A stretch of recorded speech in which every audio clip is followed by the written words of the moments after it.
मेरे प्यारे देशवासियों, नमस्कार। मन की बात में फिर एक बार आप सबका स्वागत है। आज मन की बात की शुरुआत हम भारत की सफलता के जिक्र के साथ करेंगे। इस महीने की शुरुआत में भारत इटली से अपने एक बहुमूल्य धरोहर को लाने में सफल हुआ है। ये धरोहर है अवलोकितेश्वर पद्मपाणि की 1000 साल से भी ज्यादा पुरानी प्रतिमा। ये मूर्ति कुछ वर्ष पहले बिहार में गया जी के एक देवी स्थान कुंडलपुर मंदिर से चोरी हो गई थी, लेकिन अनेक प्रयासों के बाद अब भारत को ये प्रतिमा वापस मिल गई है। ऐसे ही कुछ वर्ष पहले तमिलनाडु के वेल्लूर से भगवान आंजनेयर हनुमान जी की प्रतिमा चोरी हो गई थी। हनुमान जी की ये मूर्ति भी 600-700 साल पुरानी थी। इस महीने की शुरुआत में ऑस्ट्रेलिया में हमें ये प्राप्त हुई, हमारे मिशन को मिल चुकी है। साथियों, हजारों वर्षों के हमारे इतिहास में देश के कोने कोने में एक से बढ़कर एक मूर्तियां हमेशा बनती रही। उसमें श्रद्धा भी थी, सामर्थ्य भी था, कौशल्य भी था और विविधताओं से भरा हुआ था। और हमारी हर मूर्तियों के इतिहास में तत्कालीन समय का प्रभाव भी नजर आता है। ये भारत की मूर्तिकला का नायाब उदाहरण तो थी ही, इनसे हमारी आस्था भी जुड़ी हुई थी। लेकिन अतीत में बहुत सारी मूर्तियां चोरी होकर भारत से बाहर जाती रही, कभी इस देश में तो कभी उस देश में ये मूर्तियां बेची जाती रही। और उनके लिए तो सिर्फ कलाकृति थी, न उनको उसके इतिहास से लेना देना था, श्रद्धा से लेना देना था। इन मूर्तियों को वापस लाना भारत माँ के प्रति हमारा दायित्व है। इन मूर्तियों में भारत की आत्मा का, आस्था का अंश है। इनका एक सांस्कृतिक ऐतिहासिक महत्व भी है। इस दायित्व को समझते हुए भारत ने अपने प्रयास बढ़ाए और इसका कारण यह भी हुआ कि चोरी करने की जो प्रवृत्ति थी उसमें भी एक भय पैदा हुआ। जिन देशों में ये मूर्तियां चोरी करके ले जाई गई थी, अब उन्हें भी लगने लगा कि भारत के साथ रिश्तों में सॉफ्ट पावर का जो डिप्लोमेटिक चैनल होता है उसमें इसका भी बहुत बड़ा महत्व हो सकता है, क्योंकि इसके साथ भारत की भावनाएं जुड़ी हुई है, भारत की श्रद्धा जुड़ी हुई है और एक प्रकार से पीपल टू पीपल रिलेशन में भी ये बहुत ताकत पैदा करता है। अभी आपने कुछ दिन पहले देखा होगा, काशी से चोरी हुई मां अन्नपूर्णा देवी की प्रतिमा भी वापस लाई गई थी। ये भारत के प्रति बदल रहे वैश्विक नजरिए का ही उदाहरण है। साल 2013 तक करीब करीब 13 प्रतिमाएं भारत आई थी, लेकिन पिछले 7 साल में 200 से ज्यादा बहुमूल्य प्रतिमाओं को भारत सफलता के साथ वापस ला चुका है। America, Britain, Holland, France, Canada, Germany, Singapore, ऐसे कितने ही देशों ने भारत की इस भावना को समझा है और मूर्तियां वापस लाने में हमारी मदद की है। मैं पिछले साल सितंबर में जब अमेरिका गया था तो वहां मुझे काफी पुरानी पुरानी कई सारी प्रतिमाएं और सांस्कृतिक महत्व की अनेक चीजें प्राप्त हुई। देश की जब कोई बहुमूल्य धरोहर वापस मिलती है तो स्वाभाविक है इतिहास में श्रद्धा रखने वाले, आर्कियोलॉजी में श्रद्धा रखने वाले, आस्था और संस्कृति के साथ जुड़े हुए लोग और एक हिंदुस्तानी के नाते हम सबको संतोष मिलना बहुत स्वाभाविक है। साथियों, भारतीय संस्कृति और अपनी धरोहर की बात करते हुए मैं आज आपको मन की बात में 2 लोगों से मिलवाना चाहता हूं।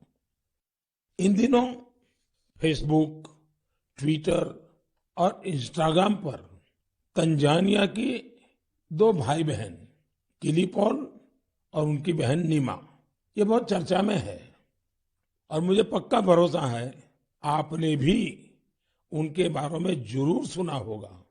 उनके अंदर भारतीय संगीत को लेकर एक जुनून है, एक दीवानगी है और इसी वजह से वे काफी लोकप्रिय भी हैं। लिप सिंक के उनके तरीके से पता चलता है कि इसके लिए वे कितनी ज्यादा मेहनत करते हैं। हाल ही में गणतंत्र दिवस के अवसर पर हमारा राष्ट्रगान जन गण मन गाते हुए उनका वीडियो खूब वायरल हुआ था। कुछ दिन पहले उन्होंने लता दीदी का एक गाना गाकर उनको भी भावपूर्ण श्रद्धांजलि भी दी थी। मैं इस अद्भुत क्रिएटिविटी के लिए इन दोनों भाई बहन किली और नीमा उनकी बहुत सराहना करता हूं। कुछ दिन पहले तंजानिया में भारतीय दूतावास में इन्हें सम्मानित भी किया गया है। भारतीय संगीत का जादू ही कुछ ऐसा है जो सबको मोह लेता है।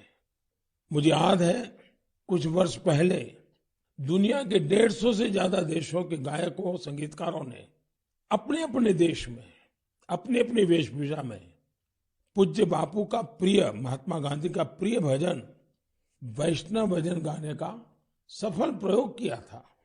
आज जब भारत अपनी आजादी के 75वां वर्ष का महत्वपूर्ण पर्व मना रहा है तो देशभक्ति के गीतों को लेकर भी ऐसे प्रयोग किए जा सकते हैं जहां विदेशी नागरिकों को, वहां के प्रसिद्ध गायकों को भारतीय देशभक्ति के गीत गाने के लिए आमंत्रित करें।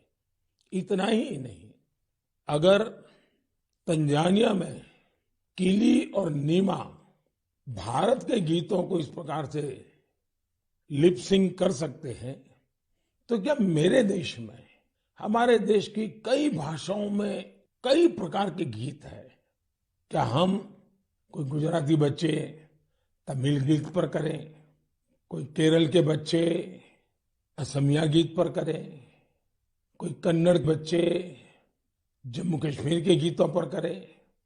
एक ऐसा माहौल बना सकते हैं हम जिसमें एक भारत श्रेष्ठ भारत हम अनुभव कर सकेंगे। इतना ही नहीं, हम आजादी के अमृत महोत्सव को एक नए तरीके से जरूर मना सकते हैं। मैं देश के नौजवानों से आह्वान करता हूं, आइए भारतीय भाषाओं के जो पॉपुलर गीत हैं उनको आप अपने तरीके से वीडियो बनाइए, बहुत पॉपुलर हो जाएंगे आप और देश की विविधताओं का नई पीढ़ी को परिचय होगा। मेरे प्यारे देशवासियों, अभी कुछ दिन पहले ही हमने मातृभाषा दिवस मनाया। जो विद्वान लोग हैं वो मातृभाषा शब्द कहाँ से आया, इसकी उत्पत्ति कैसे हुई, इसे लेकर बहुत एकेडमिक इनपुट दे सकते हैं।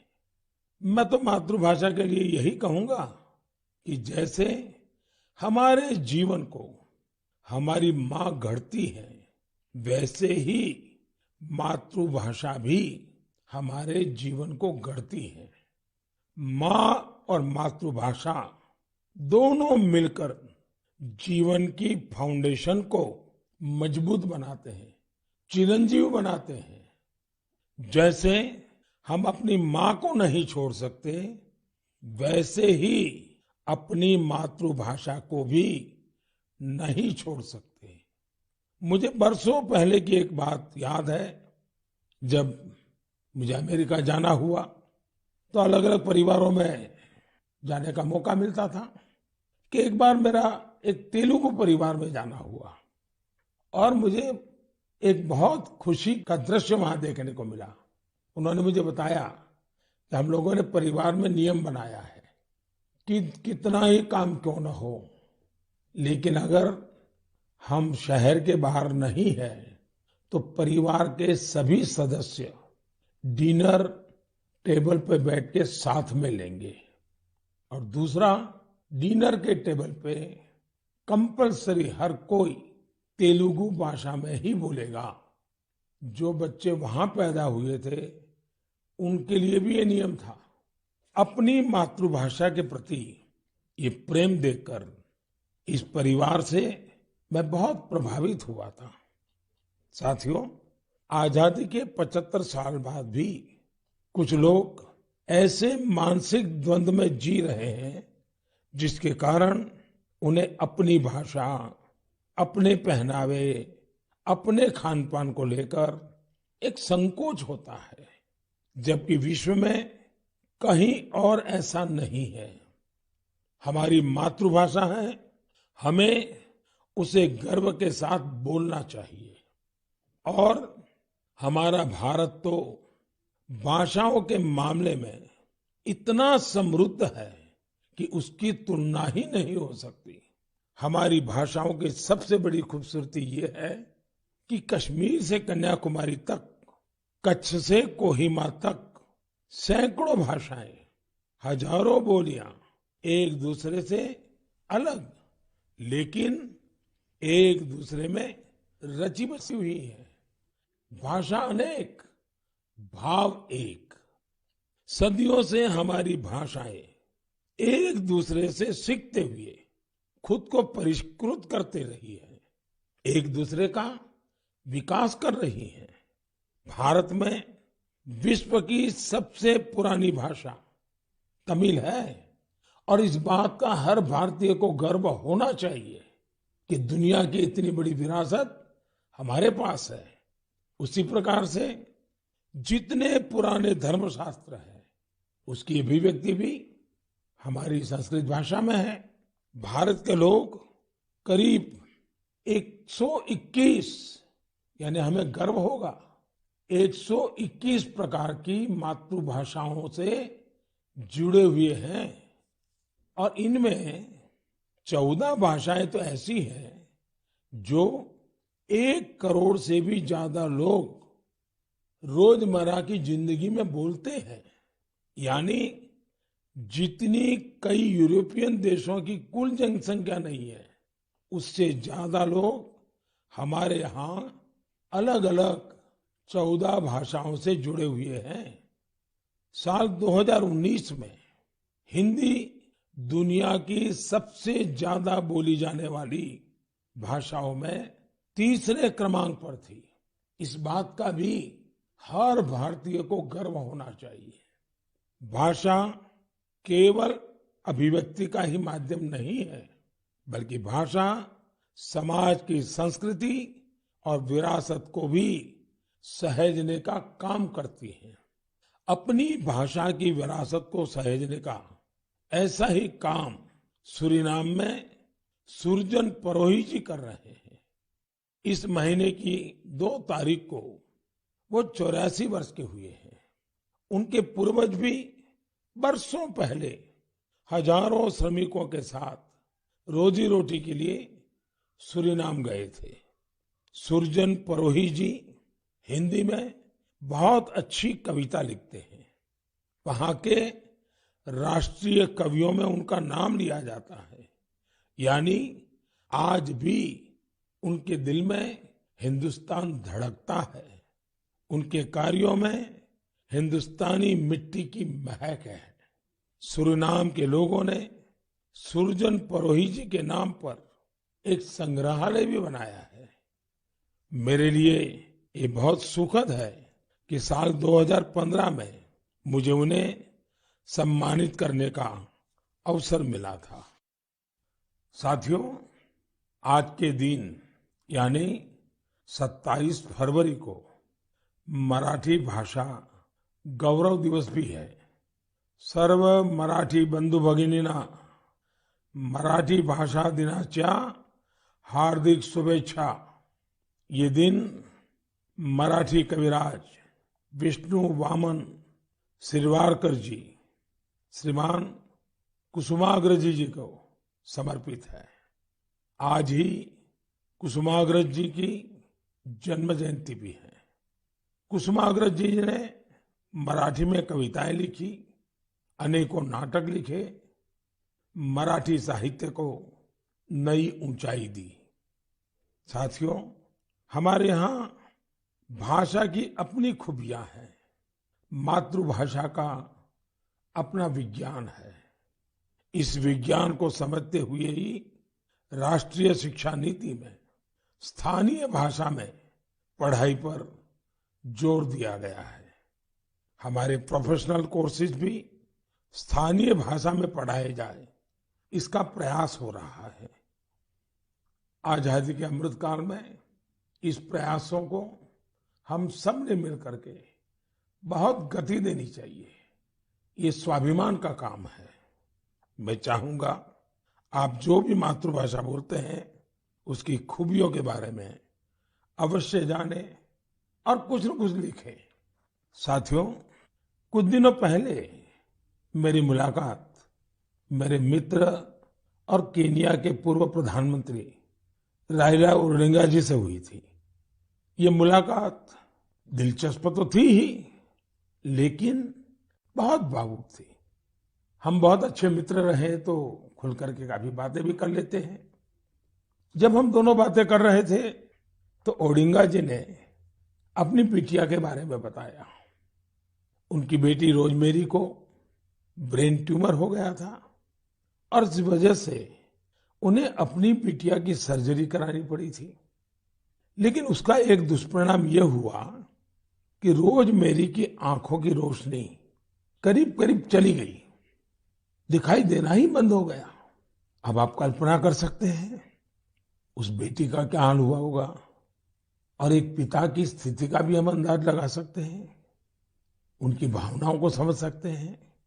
उन्होंने दुनिया भर के अस्पतालों में, कोई भी दुनिया का बड़ा देश ऐसा नहीं होगा कि जहां उन्होंने बेटी के इलाज के लिए भरपूर कोशिश न की हो।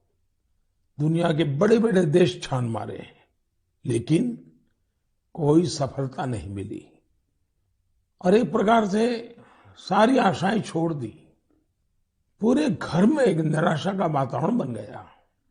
इतने में किसी ने उनको भारत में आयुर्वेद के इलाज के लिए आने के लिए सुझाव दिया। अब वो बहुत कुछ कर चुके थे, थक भी चुके थे, फिर भी उनको लगा कि चलो भाई एक बार ट्राई करें क्या होता है। वे भारत आए, केरला के एक आयुर्वेदिक अस्पताल में अपनी बेटी का इलाज करवाना शुरू किया। काफी समय बेटी यहां रही। आयुर्वेद के इस इलाज का असर ये हुआ कि रोजमेरी की आंखों की रोशनी काफी हद तक वापस लौट आई। आप कल्पना कर सकते हैं कि जैसे एक नया जीवन मिल गया। और रोशनी तो रोजमेरी के जीवन में आई, लेकिन पूरे परिवार में एक नई रोशनी, नई जिंदगी आ गई।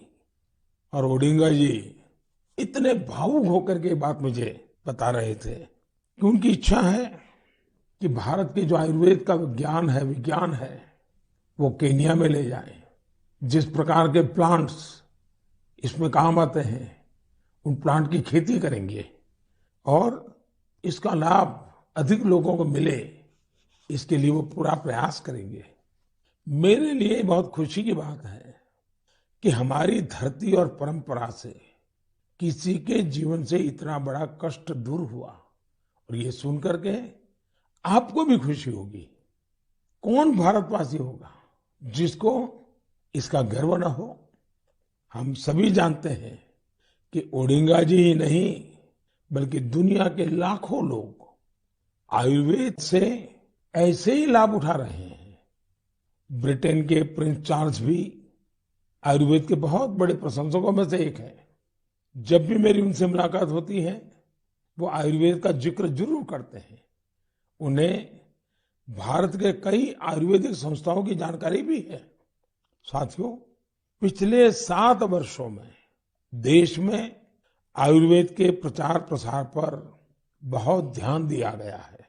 आयुष मंत्रालय के गठन से चिकित्सा और स्वास्थ्य से जुड़े हमारे पारंपरिक तरीकों को लोकप्रिय बनाने के संकल्प को और मजबूती मिली है।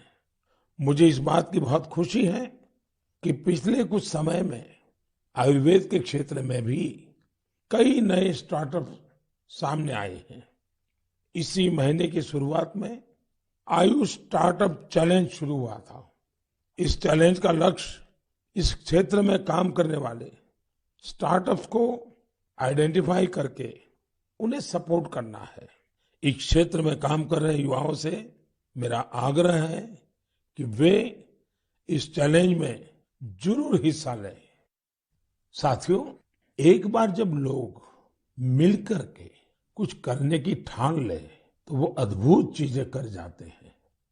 समाज में कई ऐसे बड़े बदलाव हुए हैं जिनमें जन भागीदारी, सामूहिक प्रयास इसकी बहुत बड़ी भूमिका रही है।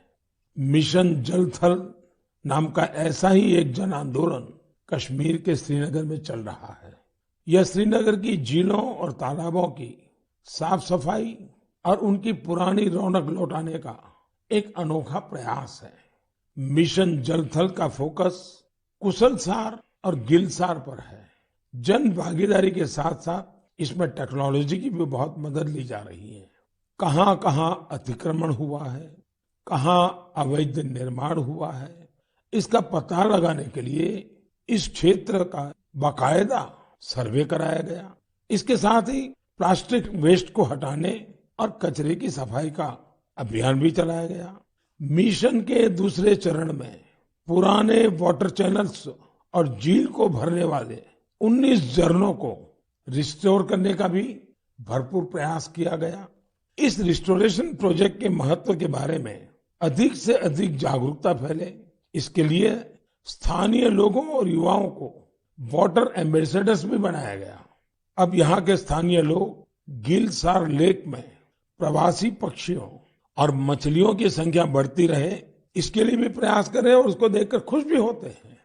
मैं इस शानदार प्रयास के लिए श्रीनगर के लोगों को बहुत बहुत बधाई देता हूँ। साथियों, 8 साल पहले देश ने जो स्वच्छ भारत मिशन शुरू किया, समय के साथ उसका विस्तार भी बढ़ता गया, नए नए इनोवेशन भी जुड़ते गए। भारत में आप कहीं पर भी जाएंगे तो पाएंगे कि हर तरफ स्वच्छता के लिए कोई न कोई प्रयास जरूर हो रहा है। असम के कोकराझार में ऐसे ही एक प्रयास के बारे में मुझे पता चला है। यहाँ मॉर्निंग वॉकर्स के एक समूह ने स्वच्छ और हरित कोकराझार मिशन के तहत बहुत प्रशंसनीय पहल की है। इन सब ने नए फ्लाईओवर क्षेत्र में 3 किलोमीटर लंबी सड़क की सफाई कर स्वच्छता का प्रेरक संदेश दिया। इसी प्रकार विशाखापट्टनम में स्वच्छ भारत अभियान के तहत पॉलीथीन के बजाय कपड़े के थैलों को बढ़ावा दिया जा रहा है। यहाँ के लोग पर्यावरण को स्वच्छ रखने के लिए सिंगल यूज प्लास्टिक उत्पादों के खिलाफ अभियान भी चला रहे हैं। इसके साथ ही साथ ये लोग घर पर ही कचरे को अलग करने के लिए जागरूकता भी फैला रहे हैं। मुंबई के सोमिया कॉलेज के स्टूडेंट्स ने स्वच्छता के अपने अभियान में सुंदरता को भी शामिल कर लिया है। इन्होंने कल्याण रेलवे स्टेशन की दीवारों को सुंदर पेंटिंग से सजाया है। राजस्थान के सवाई माधोपुर का भी प्रेरक उदाहरण मेरी जानकारी में आया है। यहाँ के युवाओं ने रणथंभौर में मिशन बीट प्लास्टिक नाम का अभियान चला रखा है, जिसमें रणथंभौर के जंगलों से प्लास्टिक और पॉलीथीन को हटाया गया है। सबका प्रयास की यही भावना देश में जन भागीदारी को मजबूत करती है, और जब जन भागीदारी हो तो बड़े से बड़े लक्ष्य अवश्य पूरे होते हैं। मेरे प्यारे देशवासियों, आज से कुछ दिन बाद ही 8 मार्च को पूरी दुनिया में इंटरनेशनल वुमेन्स डे, अंतर्राष्ट्रीय महिला दिवस मनाया जाएगा। महिलाओं के साहस, कौशल और प्रतिभा से जुड़े कितने ही उदाहरण हम मन की बात में लगातार साझा करते रहे हैं। आज चाहे स्किल इंडिया हो, सेल्फ हेल्प ग्रुप हो या छोटे बड़े उद्योग हो, महिलाओं ने हर जगह मोर्चा संभाला हुआ है। आप किसी भी क्षेत्र में देखिए, महिलाएं पुराने मिथकों को तोड़ रही हैं। आज हमारे देश में पार्लियामेंट से लेकर पंचायत तक अलग अलग कार्य क्षेत्र में महिलाएं नई ऊंचाई प्राप्त कर रही हैं। सेना में भी बेटियां अब नई और बड़ी भूमिकाओं में जिम्मेदारी निभा रही हैं और देश की रक्षा कर रही हैं। पिछले महीने गणतंत्र दिवस पर हमने देखा कि आधुनिक फाइटर प्लेन्स को भी बेटियां उड़ा रही है। देश ने सैनिक स्कूलों में भी बेटियों के एडमिशन पर रोक हटाई और पूरे देश में बेटियां सैनिक स्कूलों में दाखिला ले रही हैं। इसी तरह अपने स्टार्टअप जगत को देखें। पिछले सालों में देश में हजारों नए स्टार्टअप शुरू हुए। इनमें से करीब आधे स्टार्टअप्स में महिलाएं निदेशक की भूमिका में है। पिछले कुछ समय में महिलाओं के लिए मातृत्व अवकाश बढ़ाने जैसे निर्णय लिए गए हैं। बेटे और बेटियों को समान अधिकार देते हुए विवाह की उम्र समान करने के लिए देश प्रयास कर रहा है। इससे हर क्षेत्र में महिलाओं की भागीदारी बढ़ रही है। आप एक और बड़ा बदलाव भी होते देख रहे होंगे। ये बदलाव है हमारे सामाजिक अभियानों की सफलता। बेटी बचाओ बेटी पढ़ाओ की सफलता को ही लीजिए। आज देश में लिंग अनुपात सुधरा है। स्कूल जाने वाली बेटियों की संख्या में भी सुधार हुआ है। इसमें हमारी भी जिम्मेदारी है कि हमारी बेटियां बीच में स्कूल न छोड़ दें। इसी तरह स्वच्छ भारत अभियान के तहत देश में महिलाओं को खुले में शौच से मुक्ति मिली है। ट्रिपल तलाक जैसी सामाजिक बुराई का अंत भी हो रहा है। जब से ट्रिपल तलाक के खिलाफ कानून आया है, देश में 3 तलाक के मामलों में 80% की कमी आई है। ये इतने सारे बदलाव इतने कम समय में कैसे हो रहे हैं? ये परिवर्तन इसलिए आ रहा है क्योंकि हमारे देश में परिवर्तन और प्रगतिशील प्रयासों का नेतृत्व अब खुद महिलाएं कर रही हैं। मेरे प्यारे देशवासियों, कल 28 फरवरी को नेशनल साइंस डे है। ये दिन रमन इफेक्ट की खोज के लिए भी जाना जाता है। मैं सीवी रमन जी के साथ उन सभी वैज्ञानिकों को आदरपूर्वक श्रद्धांजलि देता हूं जिन्होंने हमारी साइंटिफिक जर्नी को समृद्ध बनाने में अपना महत्वपूर्ण योगदान दिया है। साथियों, हमारे जीवन में सुगमता और सरलता में टेक्नोलॉजी ने काफी जगह बना ली है। कौन सी टेक्नोलॉजी अच्छी है, किस टेक्नोलॉजी का बेहतर इस्तेमाल क्या है, इन सभी विषयों से हम भली भांति परिचित होते ही हैं। लेकिन ये भी सही है कि अपने परिवार के बच्चों को उस टेक्नोलॉजी का आधार क्या है, उसके पीछे की साइंस क्या है, इस तरफ हमारा ध्यान जाता ही नहीं है। इस साइंस डे पर मेरा सभी परिवारों से आग्रह है कि वो अपने बच्चों में साइंटिफिक टेम्परामेंट विकसित करने के लिए जरूर छोटे छोटे प्रयासों से शुरू कर सकते हैं।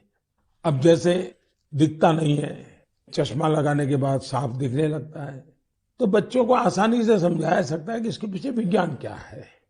सिर्फ चश्मे देखें, आनंद करें, इतना नहीं। अभी आराम से आप एक छोटे से कागज पर उसे बता सकते हैं। अब वो मोबाइल फोन उपयोग करता है, कैलकुलेटर कैसे काम करता है, रिमोट कंट्रोल कैसे काम करता है, सेंसर क्या होते हैं, ये साइंटिफिक बातें इसके साथ साथ घर में चर्चा में होती है क्या? हो सकती है। बड़े आराम से इन चीजों को घर की रोजमर्रा की जिंदगी के पीछे क्या साइंस की वो कौन सी बात है जो ये कर रही है, इसको समझा सकते हैं। उसी प्रकार से क्या कभी हमने बच्चों को लेकर के भी आसमान में एक साथ देखा है क्या? रात में तारों के बारे में जरूर बातें हुई हो, विभिन्न तरह के कॉन्स्टेलेशंस दिखाई देते हैं, उनके बारे में बताएं। ऐसा करके आप बच्चों में फिजिक्स और एस्ट्रोनॉमी के प्रति नया रुझान पैदा कर सकते हैं। आजकल तो बहुत सारी ऐप्स भी हैं जिससे आप तारों और ग्रहों को लोकेट कर सकते हैं, या जो तारा आसमान में दिख रहा है उसको पहचान सकते हैं, उसके बारे में जान भी सकते हैं। मैं अपने स्टार्टअप्स को भी कहूंगा कि आप अपने कौशल और साइंटिफिक कैरेक्टर का इस्तेमाल राष्ट्र निर्माण से जुड़े कार्यों में भी करें। ये देश के प्रति हमारी कलेक्टिव साइंटिफिक रिस्पॉन्सिबिलिटी भी है। जैसे आजकल मैं देख रहा हूं कि हमारे स्टार्टअप्स वर्चुअल रियलिटी की दुनिया में बहुत अच्छा काम कर रहे हैं। वर्चुअल क्लासेस के इस दौर में ऐसे ही एक वर्चुअल लैब बच्चों को ध्यान में रखते हुए बनाई जा सकती है। हम वर्चुअल रियलिटी के द्वारा बच्चों को घर में बैठे केमिस्ट्री की लैब का अनुभव भी करा सकते हैं। अपने शिक्षकों और अभिभावकों से मेरा आग्रह है कि आप सभी विद्यार्थियों एवं बच्चों को सवाल पूछने के लिए प्रोत्साहित करें और उनके साथ मिलजुल कर सवालों का सही जवाब तलाशें।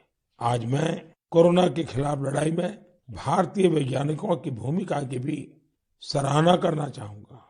उनके कड़े परिश्रम की वजह से he made in India vaccine का निर्माण संभव हो पाया, जिससे पूरी दुनिया को बहुत बड़ी मदद मिली है। साइंस का मानवता के लिए यही तो उपहार है।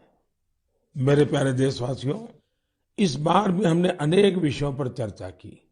आने वाले मार्च के महीने में अनेक पर्व त्योहार आ रहे हैं। शिवरात्रि है और कुछ दिन बाद आप सब होली की तैयारी में जुट जाएंगे। होली हमें एक सूत्र में पिरोने वाला त्योहार है। इसमें अपने पराये, द्वेष विद्वेष, छोटे बड़े सारे भेद मिट जाते हैं। इसलिए कहते हैं, होली के रंगों से भी ज्यादा गाढ़ा रंग होली के प्रेम और सौहार्द का होता है। होली में गुजिया के साथ साथ रिश्तों की भी अनूठी मिठास होती है। इन रिश्तों को हमें और मजबूत करना है और रिश्ते सिर्फ अपने परिवार के लोगों से ही नहीं, बल्कि उन लोगों से भी जो आपके एक बृहद परिवार का हिस्सा है। इसका सबसे महत्वपूर्ण तरीका भी आपको याद रखना है। ये तरीका है वोकल फॉर लोकल के साथ त्योहार मनाने का। आप त्योहारों पर स्थानीय उत्पादों की खरीदी करें, जिससे आपके आसपास रहने वाले लोगों के जीवन में भी रंग भरे, रंग रहे, उमंग रहे। हमारा देश जितनी सफलता से कोरोना के खिलाफ लड़ाई लड़ रहा है और आगे बढ़ रहा है, उससे त्योहारों में जोश भी कई गुना हो गया है। इसी जोश के साथ हमें अपने त्योहार मनाने हैं और साथ ही अपनी सावधानी भी बनाए रखनी है। मैं आप सभी को आने वाले पर्वों की ढेर सारी शुभकामनाएं देता हूं। मुझे हमेशा आपकी बातों का, आपके पत्रों का, आपके संदेशों का इंतजार रहेगा। बहुत बहुत धन्यवाद।